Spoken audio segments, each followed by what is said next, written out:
Hello there and welcome to the recording of Search Marketing Scoop episode 10. So in the next 3 or 4 minutes or so, we're going to start the show proper.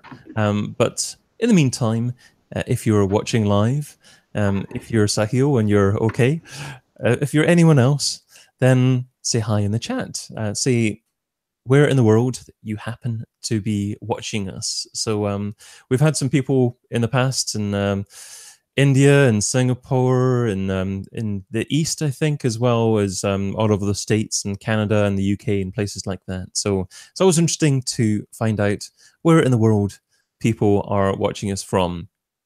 Now, this show in particular will look at a few SEO and paid search stories that have happened quite recently and the impact of those stories on different businesses.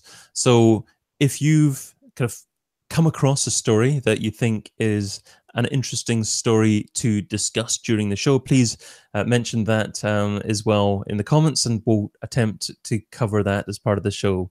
But we've got quite a few people watching already. We've got Kathleen from Rochester in New York. We've got Eric from Appleton, Wisconsin, I would think that is. Hello from Cedar Rapids. Hello from Spain as well. Hello everyone from Miami. Pineapple Crush Me. Thank you so much for interacting in the chat room. We've got a couple of great guests as well that might even interact a little bit with you there as well. So as well as hearing where you're from, it would be wonderful just to get that bit of interaction in the chat when we're actually recording the show, so we can see what you think of being discussed. Hello from Seattle. Hello from hello. Ciao, hey. I don't think you named a country there, Pete, but hello anyway. Yeah, thank you one and all for joining us. So as I mentioned, we've got a couple of great guests. We're going to be covering. I'm going to introduce them just properly in a second, so I'll hang fire on doing that for now. We're going to be recording an audio podcast, so you'll be able to see the video of the recording of doing that. The audio podcast is released probably in about 6 or 8 hours time or so on iTunes and Android as well. Just search your favorite podcast capture device app, whatever, for Search Marketing Scoop. That is the name of the show. Pete's saying he's from Alpharetta, GA. Doesn't mean too much to me, Pete, but welcome anyway. Thank you for joining us. Clearwater, Florida. Bob there as well. We've got quite a few people from the States. If you're from anywhere else in the world, make sure you leave a few comments there as well. But please, if you've got any particular SEO or page search frustrations or challenges or questions that you're encountering at the moment, please kind of share them within the chat or so, because it'd be great to be able to lead the conversation a little bit into the areas that are of particular interest to you. But anyway, I think it's just about time to start the official recording of the show. So I'm going to make sure that I'm all properly set up here. I've got my iPad with my Boss Jock app just about to play some audio for you there as well. We've got Francisco it's from Spain, Simon from the UK. We've got Toronto, Canada, Mass Minority. I was actually in Toronto about 3 days ago, and also Ottawa as well. But lovely part of the world, like I'm sure most places. But thank you for commenting again. So I'm going to start doing the proper show, and we will get going with the introductions.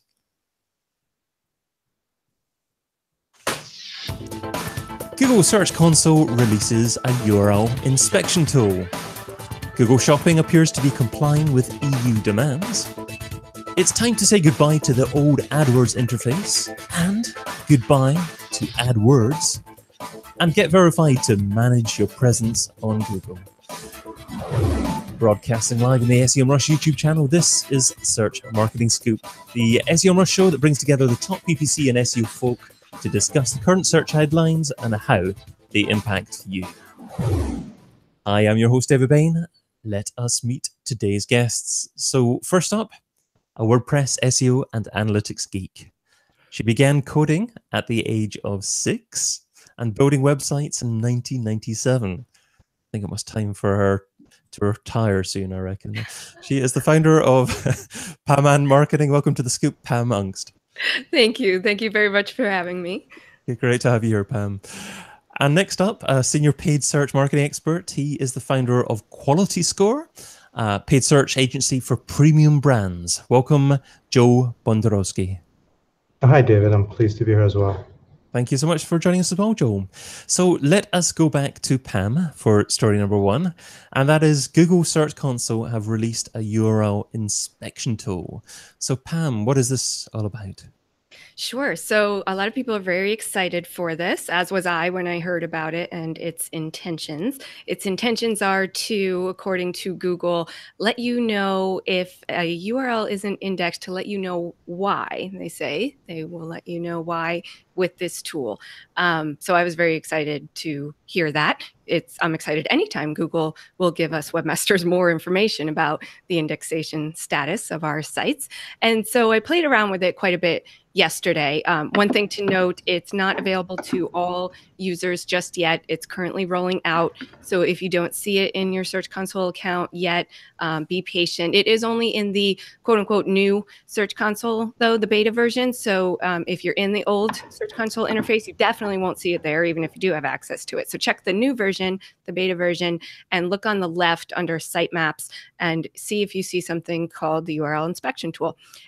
I was curious at first if it was going to be rolled out on a site-by-site basis or a user account basis, and it does seem to be user account basis. We have several Google accounts that we use for Search Console here, and one of our three got access to it yesterday. So I played with it quite a bit, and I actually wrote up a blog post on our blog if anyone wants to see my full walkthrough of everything I tried with screenshots and what I liked and what I didn't like, but I'll recap it for you here.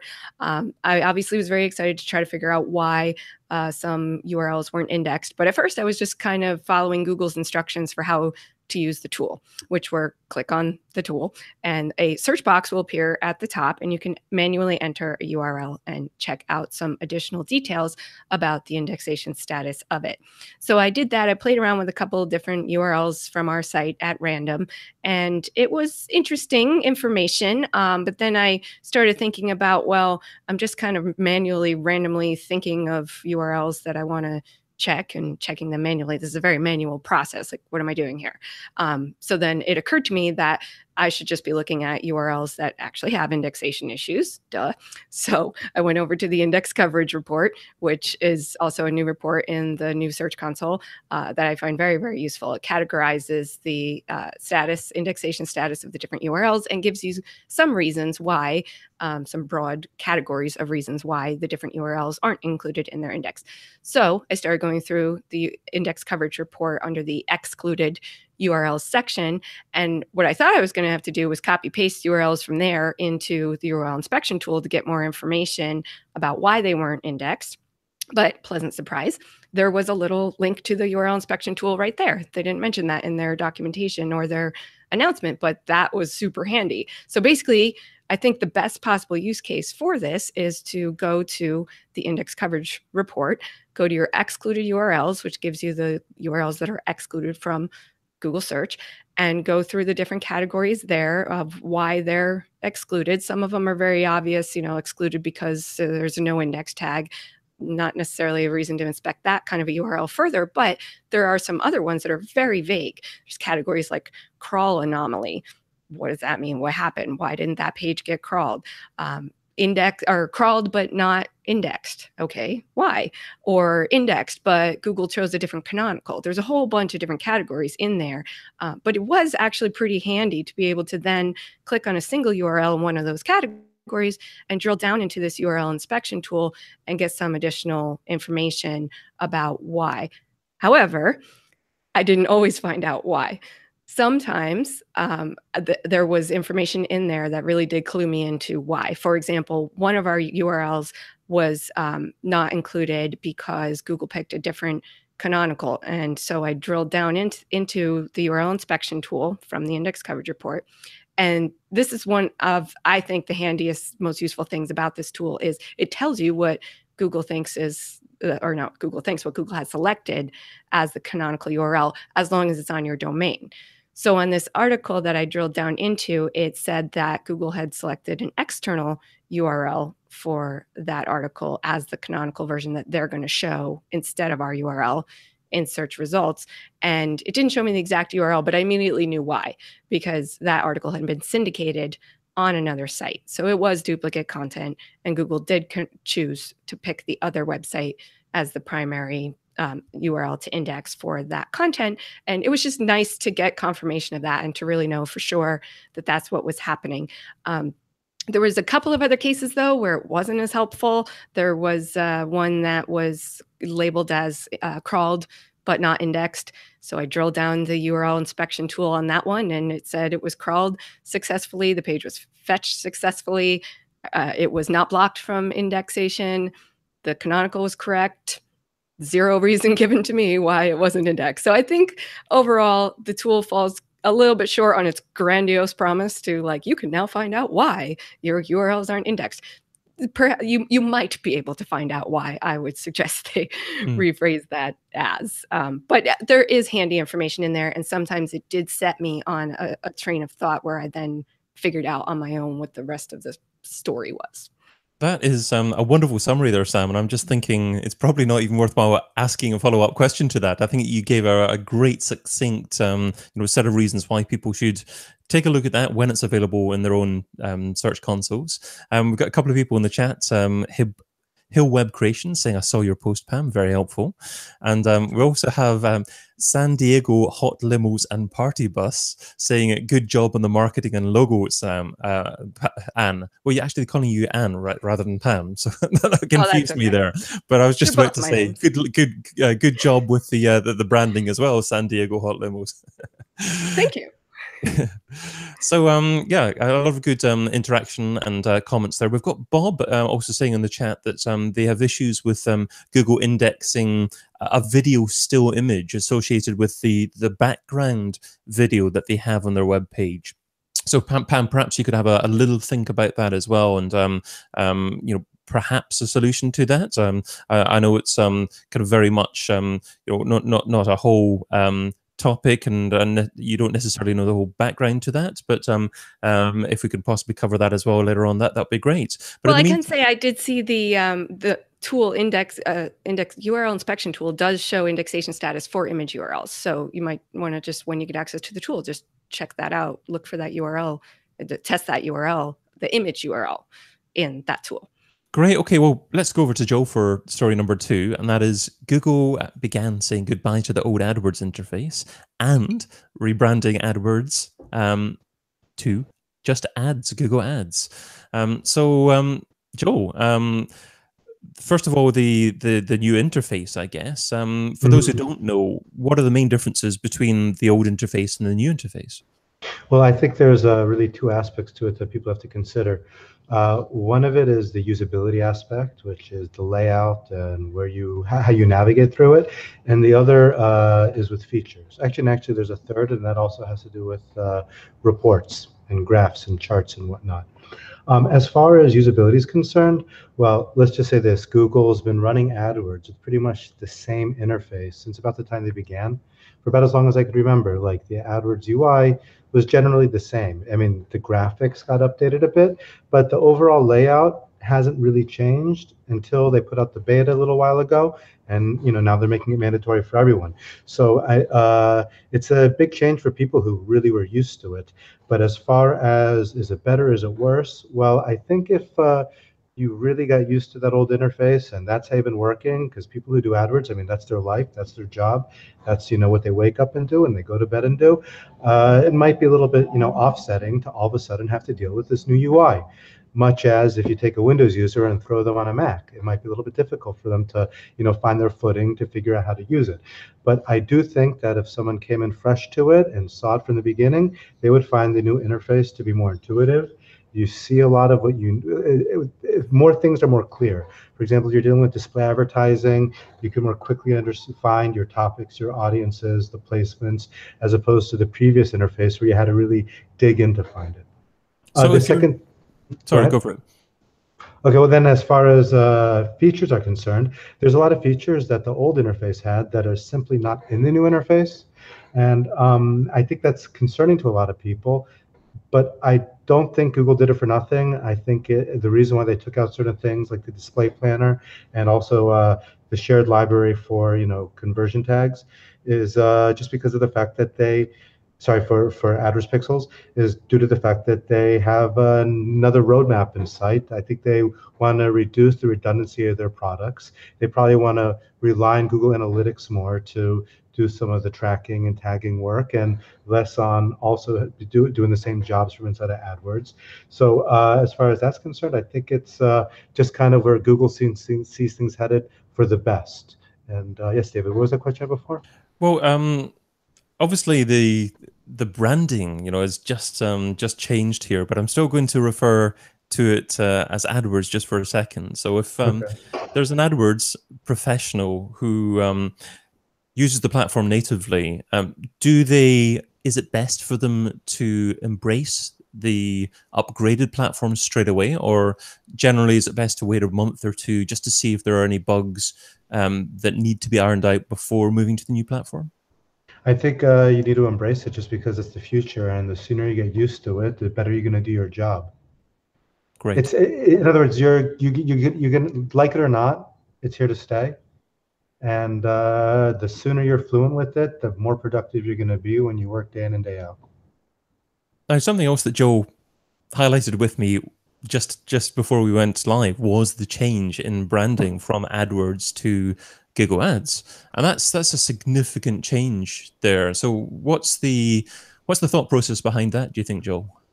I mean, it was a surprise for me as well. This morning, I got the Google Insider newsletter, and it was highlighting how Google's doing some rebranding work. And one of it is that they're getting rid of the DoubleClick brand, and they're just putting everything under an all-encompassing brand of Google Ads. It's going to cover everything. First off, it's going to really change a lot of titles on LinkedIn. People say that they're AdWords specialists. Now they're going to have to say that they're ad specialists, except that's not good enough because that could be a lot of things. So they're going to have to, so they won't be able to say what they do without saying Google. So I mean, I'm sure they thought of that, but that's something that's we're going to have to get used to. But yeah, I think they're just I think Google, they didn't really give it very much thought as far as how they position themselves brand wise, as far as how they looked. They were dominating the market for so long. And I think for the first time in a long time, Google stopped, looked at their product, looked at the way it looked, and decided to give it a serious overhaul, because really they didn't do that since the very beginning. Okay, great. I mean, it's as you say, it's been a long time that it has been up and running, looking relatively the same and with the same brand. Working the same way. Yeah. But it's a cool name when you think about it. AdWords, it's like words, ads, the two go together. I mean, it was kind of, I'm sure very little thought went into it back then. Back in 2001 when they thought of it, or 2000, considering that the company was so small, it was probably just a couple of guys like, hey, that's what we're going to call it, as opposed to the countless amount of resources that went into changing the name to ads. But, maybe because it's going to be an increasing amount of Google's revenue in the future. It's going to come from video ads or visual advertising. Yeah, that's right. It's not just about the words anymore. And by the way, they're not really a pioneer with it. I mean, Bing did it themselves. Bing is called Bing Ads. That's their PPC platform. It's also called Ads. Well, let's go back to Pam for story number 3, and that is you can now get verified to manage your presence on Google. So Pam, what does this verification process actually give you? Sure. So the verification process is actually specifically for the knowledge panels. So if you were to Google your own name as an individual, or your company name or organization of any kind name, if you get that box on the right-hand side of information that Google seems to understand about that entity, that's what they are claiming you will be able to have. Well, I don't want to say more control over. That's what remains to be seen about this is it says you can get verified so that you can, quote unquote, suggest edits, which you actually can already do now. So I'm not clear yet on how much control the verification is actually going to give you over your own information. I assume there will be some more control than as if you, as an unverified user, suggested an edit to the knowledge panel information. I did go through the verification process the other day, and For some people, apparently it's offering them to just sign into their Twitter account and verify that way. I did not get presented with that option. I got actually presented with a 404 when I tried to step through the verification process. So it seems to be a little buggy right now, but I did eventually wiggle my way in by signing into Google first and then doing the process. Then I didn't get hit with the error, and I filled out the information. For me, the information was, since I didn't get presented with the option to just log in with Twitter and do it that way, it was pretty extensive. They make you fill out 5 different URLs that appear in the SERPs along next to your knowledge panel and provide screenshots showing that you are able to log into those 5 profiles.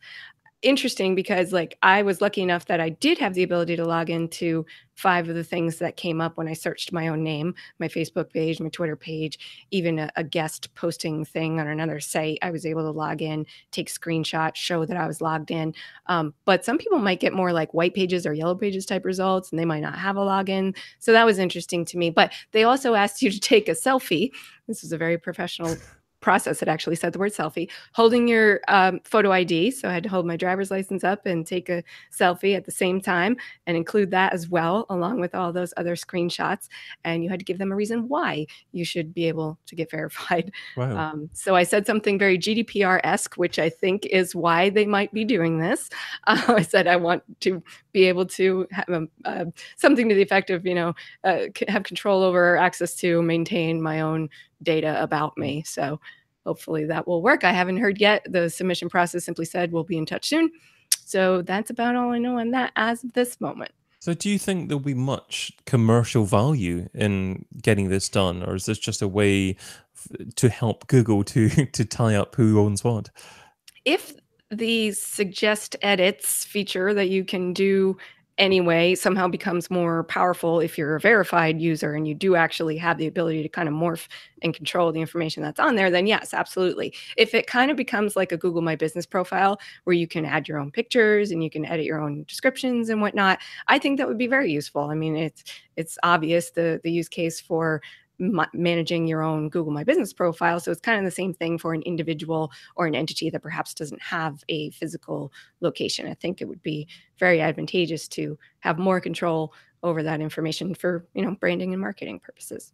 Great. Okay. Now, as well as talking live on a webinar and a podcast that we're recording here, Pam is also interacting in the chat here, so this is quite impressive. Alex asked a question saying, how's Google Rank Brain really influence ranking today? Is it more than before? And I think did you answer that a little bit in the chat there, Pam? I didn't get to that one in the chat yet. I'm typing with one hand so as not to knock my microphone over. But so from what I understand, Rank Brain is an AI, a use of artificial intelligence or machine learning, I should say, in order to provide results for queries that Google has never seen before. A certain percentage, I forget the exact percentage of queries every day, Google's never seen before. So Rank Brain helps interpret the information and use machine learning to try to understand the intent behind the user query and provide information to match that. I haven't heard any major development news in that lately. I kind of just assume that over time, it's machine learning. I assume it's getting better and better and better over time as the algorithm learns more. Yeah, absolutely. I mean, obviously the algorithm has so many different components, and I don't think anyone at Google actually knows what constitutes the algorithm or different algorithms because there's so much machine learning going on. I always say that. I say no one single human brain could probably comprehend it all, even if they put all their intellectual property out there. Great. Okay. Well, the final story goes to Joel. That is, Google Shopping appears to be complying with EU demands. So some time ago, the EU decided that Google should be charged a lot of money for featuring their shopping results or their results more prominently than other third-party providers out there. Joel, I mean, just what is your take on this, and whether or not perhaps these third parties should be concerned with not getting enough traffic, or whether they should be doing other things to look at getting traffic? Well, that's right. Well, actually, it's a record $2.42 billion euros worth, which is which is the biggest fine ever given. Basically because everyone uses Google, that puts them at. Everyone uses Google. I mean, that's probably a dream of the founders when they started it, that they'd be able to, dominate the market like that. But there's some drawbacks to it. If everyone uses you and you have some add-on services, you monopolize. So that's kind of what happened. Google had their own comparison shopping listings in their shopping campaigns, and what that did is that pushed out other comparison engines. The European Union wasn't happy with that, so the solution that Google gave, and it actually seems to be working, is that they allow other shopping comparison engines to bid in the shopping ad auctions as normal advertisers would, so that they could also have their listings seen alongside Google's. So basically, they are letting they're letting other advertising platforms advertise. Is kind of what's going on, and compete in the bids. And the results are pretty encouraging. A year on, they found that two of the biggest comparison sites that were complaining, Foundom and Kelku, their traffic went up quite a bit. So the European Union actually recently stated that they are happy with the improvements. Those two companies are, however, saying it's still not enough, and they're still complaining. But it does look like that Google did do a good job of leveling the playing field. They do say it's too early to tell. If they do find that Google didn't do enough, they could fine Google as much as 5% of their turnover, which is quite a bit. It is. And it is, and it's actually a lot of money that these government agencies are going to be making. So I guess they're the big winners out of all of this. But it's a tax. But no, but Google is trying, and it does seem to be working as well. One thing that I am a bit concerned about when I think about it is that if they do open up the doors to all these other comparison shopping sites, they could make it more competitive and difficult for smaller advertisers just wanting to promote their own products, so that's something to look out for.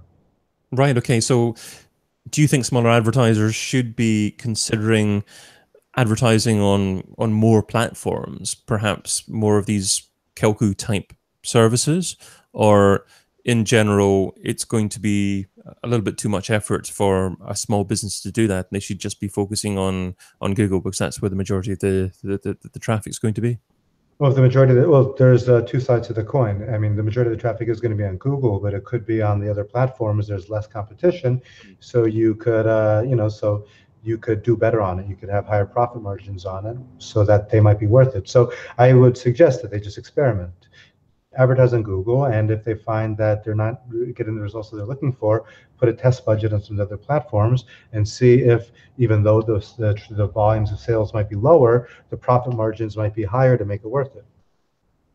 Okay, that's great advice, because if you're running a successful campaign on Google Ads, I still have issues with not seeing AdWords there, then you needn't assume that as you said, your profitability is going to be as good as it could be advertising somewhere else. Perhaps you'll get more traffic there, but if you can augment that by testing other third-party networks occasionally, then you're going to discover what other advertisers, or the majority of other advertisers, aren't doing at the moment. Yes, I mean, it's really the real cost is just in the efforts to manage these new campaigns. I mean, you put it, and the small test budget you put into it, but it doesn't take much to get a feel for it.